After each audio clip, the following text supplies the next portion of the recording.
The trouble started on a Saturday morning just as I was setting up my third garage sale of the season.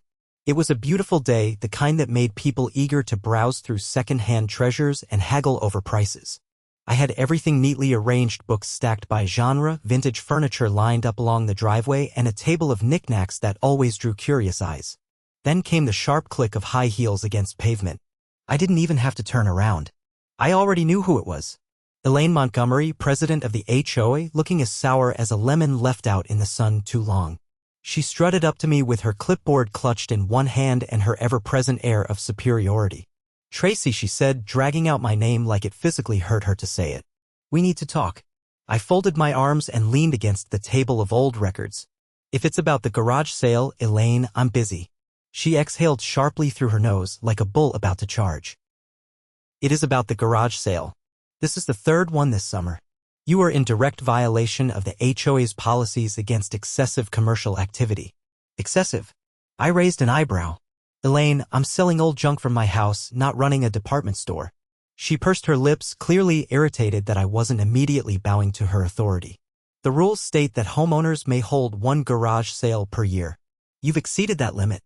If you do not pack this up immediately, you will be fined." I glanced around at the growing crowd of shoppers, most of them neighbors who had lived here long before Elaine had slithered her way into power. They were watching, some pretending not to listen, others openly enjoying the confrontation. I sighed dramatically. "Fine, Elaine. Have it your way." Her eyes lit up with victory, but she should have known better. I wasn't the type to roll over just because some self-important HOA president didn't like what I was doing. I packed up the sale that day, but I was already planning my next move. If Elaine didn't want me having garage sales, I'd just have to get creative. By the following weekend, I had turned my driveway into a fully functional pop-up shop. A few folding shelves, some tables, and a couple of signs later, I was officially in business. No more garage sales. Nope. Now I was running a permanent driveway boutique. And best of all, there wasn't a single rule in the HOA bylaws against it. The first morning of my driveway boutique was met with immediate curiosity from the neighborhood. I had arranged everything with care, folding shelves neatly lined with old books, a clothing rack displaying vintage jackets, and a small table featuring handmade crafts from a few friends who were more than happy to contribute. A simple sign read, "Tracy's Driveway Boutique, open to neighbors, friends, and treasure hunters." As customers arrived, I greeted them warmly, chatting about the items and even offering coffee to those who lingered. The setup was casual, welcoming exactly the kind of community spirit Elaine had been desperately trying to squash with her never-ending rule enforcement. It didn't take long for word to reach her. By mid-morning, I noticed her unmistakable silhouette storming down the street. This time, she wasn't alone. Two board members flanked her, both wearing identical expressions of forced authority. She stopped in front of my display, eyes scanning every detail like she was an inspector looking for violations. I continued helping a neighbor browse through some antique glassware, deliberately ignoring her presence. But that wouldn't do for Elaine. When she wanted attention, she demanded it. "Tracy," she finally said, her voice clipped with irritation. "What exactly do you think you're doing?" I turned to her with an easy smile, keeping my tone pleasant. "Oh, Elaine. Good to see you. I've started a boutique. Isn't it charming?" Her jaw tightened. "This is just another garage sale under a different name. You think changing the wording on a sign makes it any different?" One of the board members, Richard, shifted uncomfortably beside her. He was the only one on the HOA board who occasionally showed signs of independent thought. He glanced at the setup, clearly unsure whether this actually violated anything. I casually gestured around. "Actually, Elaine, this isn't a garage sale. Garage sales involve selling off old household items temporarily. This is a permanent setup. A boutique, if you will. And as you know, the HOA only restricts garage sales. There's no rule against running a home-based boutique." Elaine's expression darkened. "You're running a business out of your home. That is absolutely against regulations." I folded my arms, tilting my head slightly. "No, Elaine. A business would require transactions, inventory, and official operations. I'm simply displaying items that friends and neighbors can take in exchange for donations. It's an open exchange, not a business." Richard coughed, clearly suppressing a chuckle. The other board member, Lisa, leaned in to whisper something to Elaine, but she waved her off. I could see the gears turning in her head. She wanted to shut me down, but she had no solid ground to stand on. She took a deep breath, clearly trying to regain control of the situation. Regardless of what you call it, this is an eyesore. It disrupts the aesthetic of the neighborhood and we will not allow it. I raised an eyebrow. An eyesore? Elaine, my setup is neat, organized, and honestly more visually appealing than half the front yards on this street. If you're going to enforce aesthetic standards, maybe start with the neighbor down the street whose lawn ornaments look like a cluttered flea market. A few customers chuckled. Elaine's nostrils flared. You think you're clever, she said, her voice low. But I'll be reviewing the HOA guidelines to find a way to shut this down. I gave her my brightest smile. You do that, Elaine. In the meantime, feel free to browse. Maybe you'll find something you like. She spun on her heel and marched off, her two board members trailing behind her. The second she was gone, Richard lingered for a moment before shaking his head and muttering, "That was brilliant," before walking away. The rest of the day went smoothly. Neighbors continued to stop by, some purchasing items, others just enjoying the sense of community. But I knew this wasn't over. Elaine wasn't the type to let something go. If she couldn't find a rule to shut me down, she'd try to make my life miserable in other ways. The real fight was just beginning. Elaine was quiet for 3 days, but I knew better than to think she had given up. She was the type who saw any challenge to her authority as a personal insult, and she wasn't about to let me win without a fight. I spent those days making small improvements to my driveway boutique, adding better shelving and a canopy to protect against the sun. A few neighbors even donated items to the cause, happy to contribute just to see Elaine squirm. The atmosphere was lighthearted, almost festive, as people came by to browse and chat. But on the 4th morning, as I was setting up, a white HOA-issued notice was taped to my mailbox. I peeled it off, already knowing it was trouble. The letter, printed in the usual overly formal tone, informed me that my boutique was in violation of community aesthetic standards, and that I had 72 hours to dismantle the unauthorized structure or face escalating fines. I let out a slow breath, folding the paper neatly before slipping it into my pocket. This was exactly the kind of nonsense I had expected. Elaine hadn't been able to shut me down with existing rules, so now she was inventing new ones. I wasn't about to let that slide. Instead of taking the letter as a warning, I saw it as an invitation. If Elaine wanted to play dirty, I was more than ready to return the favor. I spent the next few hours doing my homework, combing through the HOA bylaws with a fine-toothed comb. I even reached out to a friend who worked in real estate law, just to make sure I wasn't missing anything. By the time the afternoon rolled around, I had everything I needed. I made my way to the HOA office, a small building near the community clubhouse. Stepping inside, I found Elaine seated at her desk, typing away on her laptop. She didn't bother looking up when I entered, but the tension in her shoulders told me she knew exactly why I was there. I dropped the notice onto her desk. "This is nonsense," I said. She finally glanced up, her expression carefully neutral. "You're in violation of community standards, Tracy. The boutique must go." I leaned against the edge of her desk, crossing my arms. Funny, because I just spent the last few hours reviewing the bylaws, and there's no mention of anything I'm violating. Not one rule about temporary outdoor displays. Not a single restriction on private property setups like mine. Elaine's fingers curled slightly against the desk. The HOA board has the discretion to enforce aesthetic guidelines. I smiled, but there was no warmth in it. That's true, but you can't create new rules on the fly just because you don't like something. Any new regulation has to be proposed, voted on, and approved by the majority of homeowners. You can't just decide you don't like my boutique and expect me to comply. She stared at me for a moment, her expression unreadable. Then she leaned back in her chair, folding her hands together. "You're making this personal, Tracy." I let out a short laugh. "No, Elaine. You made it personal the moment you tried to shut me down with bogus rules. I'm just making sure you follow the same guidelines you expect everyone else to obey." She exhaled through her nose, clearly frustrated. "The board will be reviewing this at our next meeting." I nodded. "Good. I'll be there." I turned and walked out, leaving her sitting there with no choice but to deal with the fact that she wasn't going to steamroll me into submission. The next few days were tense. Elaine didn't issue any further notices, but I could feel the storm brewing. She wasn't done, not by a long shot. By the time the HOA meeting rolled around, I was more than ready. The room was packed. More residents than usual had turned up, likely curious about the spectacle Elaine had turned my boutique into. I took a seat near the front, waiting for my turn to speak.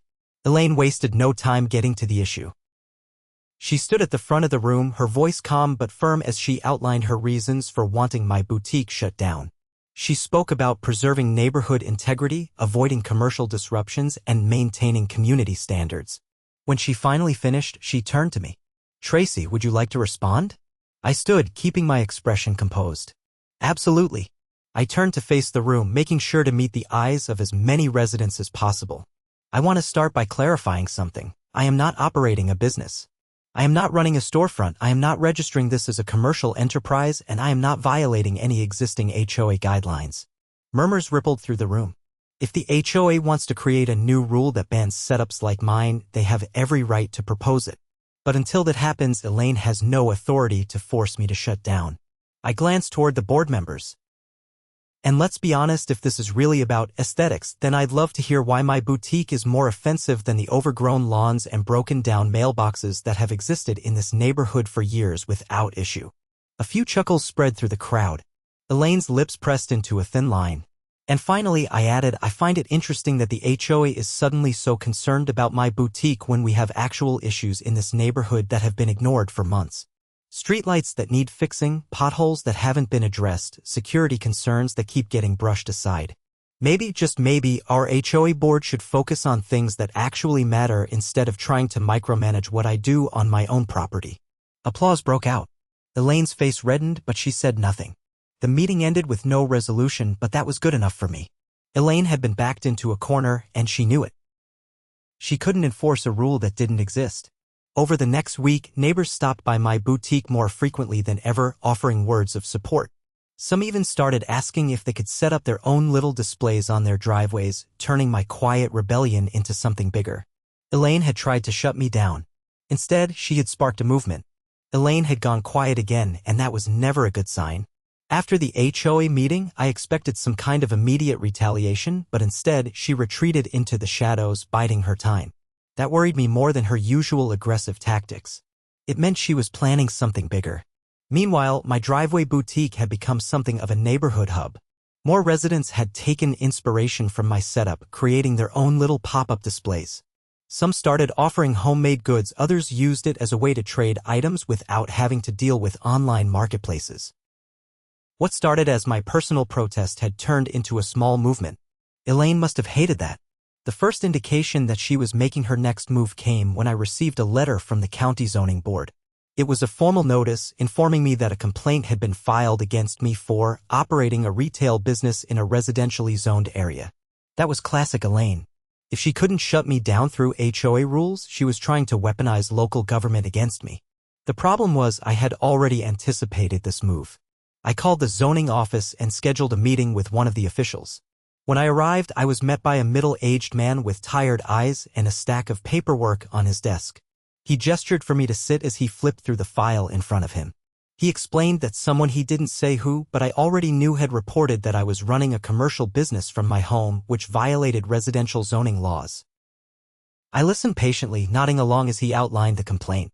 When he finished, I leaned forward and slid a folder across his desk. Inside were printed copies of the county's zoning regulations, highlighted sections showing that nothing I was doing actually constituted a business.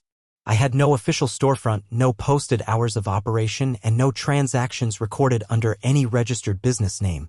Everything was conducted as private exchanges between residents well within legal bounds. The official flipped through my documentation, his expression shifting from neutral to mildly impressed. After a few minutes, he set the folder down and let out a slow breath. He admitted that based on what I had presented, there was no clear violation. Without an actual business license, formal advertising, or structured sales records, my boutique didn't meet the criteria of a commercial operation. He assured me that unless something changed significantly, the zoning board had no grounds to take action. Elaine's plan had failed. I left the office feeling triumphant, but I knew better than to celebrate too early. This was just another round in an ongoing battle, and Elaine wasn't the type to take a loss gracefully. Sure enough, a few days later, new notices started appearing around the neighborhood, this time about a proposed amendment to the HOA bylaws. The amendment would specifically ban unauthorized outdoor retail displays or ongoing commercial exchanges on residential properties. Elaine was trying to change the rules after the fact. She had scheduled a special HOA meeting to vote on the amendment, and I knew that if I didn't act fast, she might actually get enough support to push it through. I spent the next 2 days talking to neighbors, making sure they understood what was happening. Many of them were already irritated with Elaine's overreach, and even those who didn't personally care about my boutique disliked the idea of the HOA constantly tightening its grip on what people could do with their own property. The night of the meeting, the community center was packed. More residents had shown up than I had ever seen at an HOA gathering before.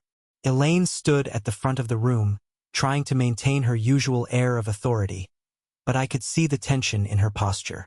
She knew this wasn't going to be an easy win. She started the meeting by framing the amendment as a necessary measure to maintain the character of the neighborhood. She warned about what could happen if unregulated commercial activities were allowed to continue unchecked. She painted a picture of driveways overflowing with merchandise, strangers flocking to the area, and property values plummeting. Then it was my turn to speak. I stood and faced the room, making sure to meet the eyes of the neighbors who had come to support me. I calmly pointed out that Elaine was trying to change the rules simply because she hadn't been able to enforce her own preferences through existing regulations. I reminded everyone that my boutique wasn't causing any harm, that it had actually brought the community together in a way that hadn't happened in years. Then I asked a simple question: if the HOA could suddenly decide to ban something as harmless as a driveway boutique, what would be next? Would they start dictating how many plants people could have in their front yards? Would they impose restrictions on how often guests could visit? That got people thinking. Elaine tried to regain control, but it was too late. The sentiment in the room had shifted, and when the vote was finally called, the amendment failed by a significant margin. Elaine had lost again. As the meeting wrapped up, neighbors came up to congratulate me, some even thanking me for standing up to the HOA's overreach. Elaine, on the other hand, stormed out without a word. For the first time in a long while, it felt like the neighborhood was finally pushing back against the HOA's unnecessary control. And best of all, my boutique was here to stay. Elaine had taken a significant loss with the failed amendment, but I knew she wasn't done. She had built her entire identity around controlling this neighborhood, and a public defeat like that wasn't something she would take lightly. The tension in the air was palpable over the next few days. I noticed fewer of Elaine's usual supporters patrolling the streets, as if they were distancing themselves from her after the backlash. The neighborhood had shifted, and people were no longer afraid to push back. But then, things started happening. First, I received an anonymous complaint to the county health department. An inspector showed up at my house, clipboard in hand, informing me that someone had reported my boutique as an unsanitary outdoor market. I walked him through the setup, showing him how everything was neatly arranged, how the items were kept clean and in good condition. There was nothing remotely unsanitary about a few shelves and racks in my driveway. He took some notes, nodded, and left without issuing a single violation. The next morning, a tow truck idled outside my house, the driver looking confused as he double-checked the address on his paperwork. According to him, someone had reported my vehicle as abandoned. My car was parked exactly where it always was, perfectly legal. After a quick check, he apologized for the mistake and drove off. Then came the noise complaints. An officer knocked on my door that evening, informing me that someone had reported excessive disturbances coming from my property. He seemed skeptical from the start, likely because there was no music playing, no crowd gathered, no indication of any noise at all. I invited him to take a walk around, and he quickly confirmed what he already suspected: there was nothing to report. He left, shaking his head, clearly irritated that his time had been wasted. It was obvious what was happening. Elaine was trying to bury me under harassment, filing frivolous complaints in the hopes that something would stick. But she had underestimated me. Instead of reacting, I started documenting everything. I installed a few more security cameras, making sure every angle of my property was covered. I kept records of every inspector, every complaint, every unnecessary disturbance. Then, just when I thought Elaine had exhausted her options, she made her boldest move yet. One afternoon, I received a letter from a lawyer's office representing the HOA. The contents were as ridiculous as they were infuriating. The HOA was threatening legal action, claiming that my boutique was causing irreparable damage to the neighborhood's reputation and negatively impacting property values. I laughed as I read it. Elaine had officially escalated from petty complaints to outright legal intimidation. That was her mistake.